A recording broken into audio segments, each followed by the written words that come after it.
pity you.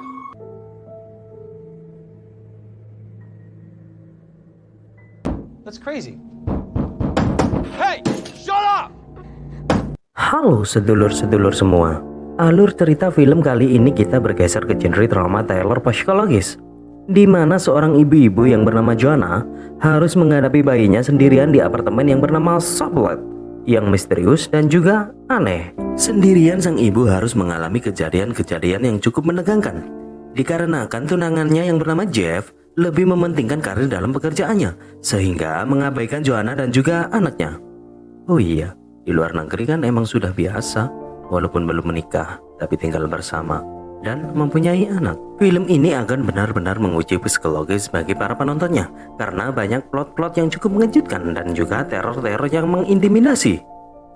Film yang berasal dari Kanada ini disutradarai oleh John Ainsley dan dibintangi oleh Krista Madison, Rachel Cillian, Iana Nori, Mark Matajuk, dan Porter Randall. Inilah The Sublet.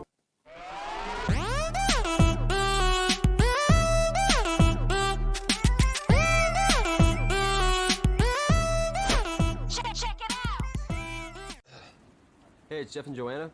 We're here for the sublet. Di awal film kita akan diperlihatkan pasangan yang sedang menyewa apartemen, di mana sang pemilik tak ada di sana dan hanya meninggalkan pesan di secarik kertas yang menjelaskan apabila jadi mengambil apartemen, kuncinya berada di laci, dan apabila tidak suka dengan apartemennya, maka tinggalkan saja. Di situ diperlihatkan bahwa ada salah satu kamar yang terkunci. Jeff pun mengatakan kepada Joanna, mungkin ini kamar khusus yang punya apartemen, jadi kita tidak boleh memasukinya, pesan Jeff pada Joanna sang tunangan. Setelah mengecek kamar dan ruangan lainnya, mereka pun jadi untuk menyewa apartemen itu. Scene pun ditutup dengan sedikit kejutan. Terlihat di sana sebuah bayangan yang tanpa wujud di balik pintu. Duh, belum dapat merinding Mimin. Malam pun tiba. Kini Jeff dan Joanna melakukan adegan perkentuan. Setelah ronde pertama usai, Joanna di sana merasakan ada hal yang ganjil dan aneh. Tapi Jeff tak menghiraukan, malah meminta melanjutkan ronde kedua. 1 minggu kini sudah berlalu. Di saat Joanna sedang mencuci piring, dari balik jendela dia melihat seseorang yang berdiri dengan tatapan kosong. Akan tetapi Joanna tak menghiraukannya. Setelah itu Jeff pun datang. Dia menjelaskan kepada Joanna kalau dalam pekerjaannya dia mendapatkan tugas baru dari sang direktur dan harus meninggalkan Joanna untuk beberapa hari. Joanna juga mengizinkan demi masa depan keluarga mereka. Di sini kita jelaskan sedikit ya, bahwa di apartemen itu gak ada wifi atau internet, bahkan juga apartemen itu tidak terdaftar di database kepemerintahan. Mungkin ke apartemen itu sudah terlalu tua kali ya. Jadi kalau mau internetan gratis ya harus ke warungnya Cak Nul di ujung pertigaan. Scene pun berganti. Di sini diperlihatkan Joanna yang sedang mandi junub karena tadi malam habis melakukan adegan pengenduan bersama Jeff. Tiba-tiba Joanna mendengar kalau pintunya dibuka oleh seseorang dan mengira itu adalah Jeff. Akan tetapi setelah di cross check, tak seorang pun berada di sana. Tapi yang aneh di sini kamar yang biasanya terkunci tiba-tiba terbuka sendiri. 2 minggu pun berlalu. Di sini Joanna membereskan barang-barang penghuni terdahulu dan memasukkan ke dalam keranjang. Joanna mendengar seperti ada yang sedang mengetuk pintu. Segera ia melihat siapa yang sedang mengetuk pintu. Setelah dibuka, tak seorang pun ia dapati di sana. Joanna pun kembali masuk ke dalam apartemen sambil menggendong Porter, yaitu anaknya. Betapa terkejutnya Joanna. Barang yang tadinya dimasukkan ke keranjang tiba-tiba kembali seperti semula saat belum dibereskan tadi. Sesaat itu juga Joanna kembali melihat bahwa kamar yang biasanya terkunci itu terbuka kembali. Siapa sih yang sering buka tutup pintu itu? Jadi penasaran. Ketika Joanna membuat kopi, di balik jendela itu Joanna melihat lagi sesosok wanita misterius yang kemarin dan tetap dengan pandangan kosongnya. Wanita itu pun lalu memandang Joanna dengan tatapan tajam. Joanna yang sedikit panik lantas memanggil Jeff. Orang itu pun menghilang. Porter yang sedang bermain dan belajar berjalan, tiba-tiba anak itu menuju ke kamar rahasia yang selalu tertutup itu, seolah tertarik ingin memasukinya, dan sang ibu pun melihatnya. Kemudian Porter merengek meminta masuk ke dalam kamar itu. Ibunya pun menuruti untuk masuk ke dalamnya. Yang ternyata kamar itu adalah bekas kamar anak-anak. Porter pun merasa nyaman di sana. Joanna kemudian melihat sebuah diary terletak di atas meja, lantas mengambil diary itu. Di bawah diary itu terlihat sebuah silet. Ketika Joanna membaca diary itu, ternyata kisah seorang ibu dan anaknya yang menghuni kamar itu.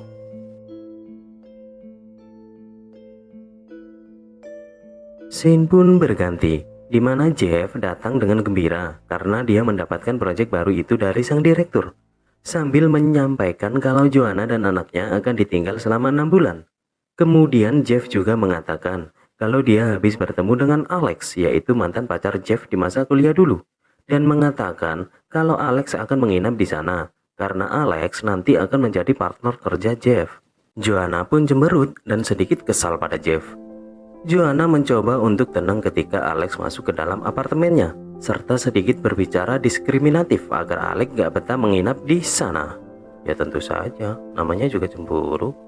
Ketika di meja makan, Alex pun membalas Joanna dengan bertanya, "Hei Joanna, ku dengar hubungan kamu dengan keluargamu sedang tidak baik." Joanna pun menjawab bahwa hubungan bersama ibunya tidak ada masalah sambil menatap Jeff. Yang ternyata di sini Jeff yang memberitahu Alex. Joanna yang semakin kesal sama Jeff kemudian bergegas masuk ke dalam kamar mandi. Ketika di depan wastafel, Joanna tiba-tiba muntah darah. Di sana juga terlihat kalau Joanna mengeluarkan sebuah silet dari mulutnya. Ih, ngeri. Tiba-tiba Alex masuk dan mendiskriminasi Joanna dan mengatakan Joanna yang malang. Joanna pun marah sama Alex, lalu mencekik dan membunuhnya. Mayat Alex dimasukkan ke dalam almari. Seketika itu Joanna pun terbangun dari tidurnya. Ya, semua tadi hanyalah sebuah mimpi. Ketika Joanna keluar dan mendapati Jeff tidur di sofa, ia pun menyelimutinya. Joanna mendengar sang anak yaitu Porter sedang berada di ranjang kamar itu. Joanna pun terkaget kenapa anaknya tiba-tiba di sana. Scene pun berganti. Saat Joanna habis mengajak anaknya jalan-jalan dengan troli biasanya, di depan apartemen dia melihat wanita yang biasanya berada di balik jendela itu. Saat Joanna sudah masuk dalam apartemen, wanita itu tiba-tiba memanggil serta berkata, "Bayiku, bayiku, kembalikan bayiku." Kini di atas sofa Joanna kembali membaca diary itu, di mana menceritakan keadaan penghuni sebelumnya yang menyedihkan, hingga Joanna tertidur pulas di atas sofa. Saat Jeff datang dan membangunkan, Jeff pun bertanya, "Di mana Porter?" Joanna yang sambil mengantuk bilang kalau anaknya sedang tidur. Jeff menjawab kalau dia tidak berada di kamarnya. Lantas Joanna menunjukkan kalau Porter tidur di kamar yang selalu tertutup itu. Jeff yang sedikit marah berkata pada istrinya, "Kenapa kau menaruhnya di sana? Itu tak sepatutnya, Joanna." Kemudian Joanna menjelaskan kalau anaknya senang dan nyaman jika berada di sana. Meskipun sudah dijelaskan, akan tetapi Jeff akan memindahkan anaknya dan mengunci kamar itu kembali. Kini Jeff dan Joanna pun bertengkar gara-gara Jeff mau bekerja di LA dan meninggalkan mereka berdua. Di sini Joanna menjelaskan kepada Jeff kalau sebenarnya dia takut tinggal di tempat tersebut karena banyak kejadian-kejadian aneh, seperti pintu diketuk tanpa ada orang, mendengar percakapan orang, tapi di sana tak mendapati siapapun. Joanna meminta kepada Jeff untuk berpindah dari sana, dan Jeff pun bersikeras agar anak dan tunangannya itu untuk tetap tinggal di sana. Setelah pertengkaran itu reda, Jeff meminta maaf soal telah membawa Alex sang mantan ke rumahnya dan menjelaskan kalau Alex kini sedang hilang. Scene pun berganti. Saat Joanna sedang bersih-bersih, si Porter menangis sehingga Joanna bergegas ke sana. Saat menuju ke Porter, tak sengaja kaki Joanna tersangkut sesuatu dan itu membuat sedikit luka di pahanya. Ketika Joanna mengobati lukanya, ada seseorang yang sedang mengetuk pintu. Segera Joanna membukakan pintu itu. Di sini ada dua polisi yang ingin menanyakan sesuatu tentang kasus seorang yang hilang. Joanna berkata, "Siapa orang yang hilang tersebut? Apakah Alex?" Polisi itu menjawab, "Bukan, tetapi Joanna Margaret." Joanna pun terkejut. "Itu adalah saya," kata Joanna. Polisi kemudian menjelaskan kalau keluarga Joanna sedang mencarinya dalam sebulan ini. Tapi Joanna menyangkal karena kemarin Joanna menghubungi lewat telepon ke keluarganya. Polisi memberikan foto Joanna saat dilaporkan hilang. Dan ternyata itu bukan Joanna, akan tetapi lebih mirip sama foto yang di kamar rahasia itu. Joanna dengan mengatakan bahwa dirinya adalah pengacara, mencoba menyuruh pergi polisi-polisi itu, tapi kedua polisi itu tetap diam di sana. Kemudian Porter menangis dan Joanna sebentar melihatnya. Saat Joanna kembali menemui polisi itu, tiba-tiba kedua polisi itu pun menghilang. Padahal pintu keluar di dekat kamar anak Joanna yang sedang menangis. Harusnya kan mereka melewati ruangan itu. Ketika Joanna mengecek keluar, memang tidak ada siapa-siapa di sana. Ia pun menutup pintu sambil menangis, menandakan kalau Joanna makin depresi tinggal di tempat itu. Terlihat di sini Joanna yang sedang duduk di kursi goyang sambil membaca diary sang penghuni kamar itu. Lagi-lagi di sana dijelaskan kalau sang pemilik diary mendapatkan KDRT dari suaminya. Ketika Jeff di rumah, Joanna menceritakan soal kejadian tadi siang kepada Jeff, tentang polisi, tentang gembel yang memanggil bayinya tadi. Akan tetapi Jeff kurang percaya sama yang dikatakan Joanna dan tidak memperdulikannya. Joanna pun ngambek. Kemudian Jeff meminta maaf sama Joanna dan merayunya untuk melakukan adegan perkenduan. Joanna langsung menolak karena akhir-akhir ini Jeff kurang perhatian lagi sama dia. Di sini nih plot-plot yang membingungkan dimulai. Ketika Joanna tidur, dia sedang bermimpi buruk dan terbangun. Joanna tak mendapati Jeff di sampingnya. Sayu-sayu terdengar rintihan dan desahan seperti ada yang sedang melakukan perkenduan. Dan itu benar. Di ruang tamu Jeff yang sedang ngendu seorang wanita, dan wanita itu adalah yang berada dalam foto di kamar rahasia itu. Dia pun menoleh ke Joanna sambil berkata, "Punyamu, punyaku juga." Dan ternyata kejadian itu juga dalam mimpi. Jadi mimpi dalam mimpi ini sebenarnya. Joanna yang terbangun di sofa, di sini dia mendapati ada sempuk wanita di sana. Dan itu bukan milik Joanna. Joanna bergegas masuk ke dalam kamar dan bertanya kepada Jeff, "Siapa yang memindahku tidur di sofa?" kata Joanna. "Bukankah semalam aku tidur di kamar ini bersamamu?" Si Jeff menjawab, "Kamu sendiri setelah kita melakukan perkentuan," kata Jeff. Di sini Joanna bingung karena dia tidak merasa melakukannya.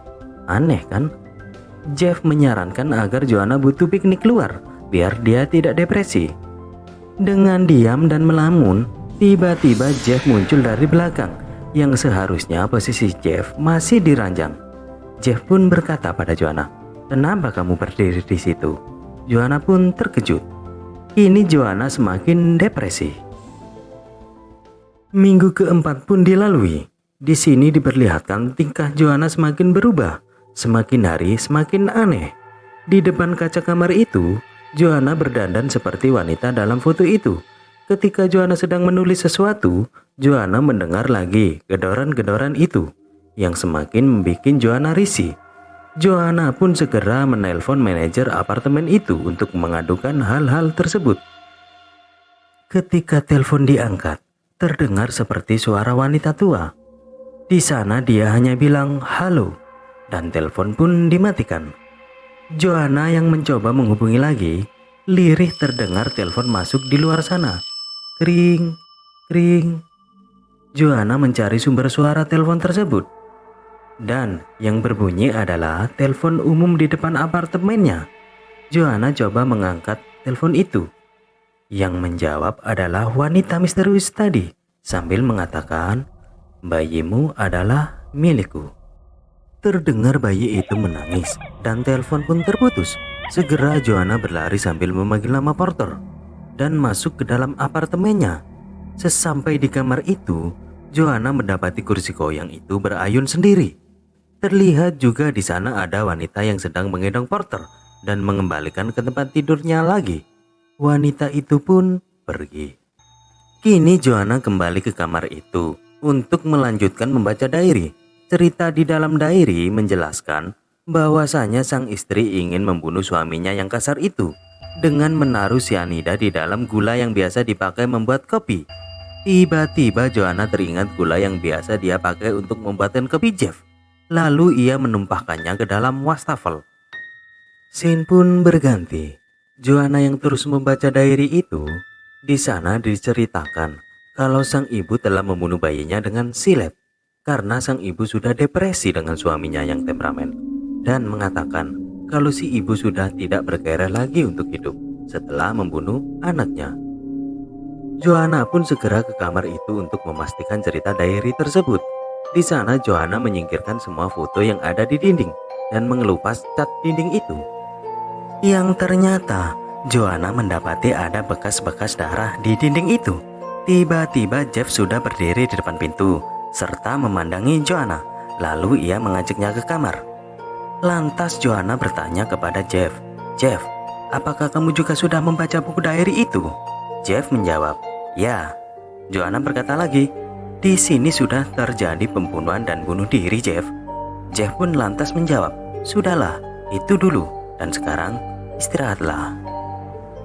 Ketika Joanna terbangun di tengah malam, dia tidak mendapati Jeff di sampingnya.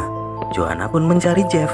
Ketika Joanna mendengar desahan-desahan mesra, Joanna mencoba mengintip dari lubang yang ada di balik foto.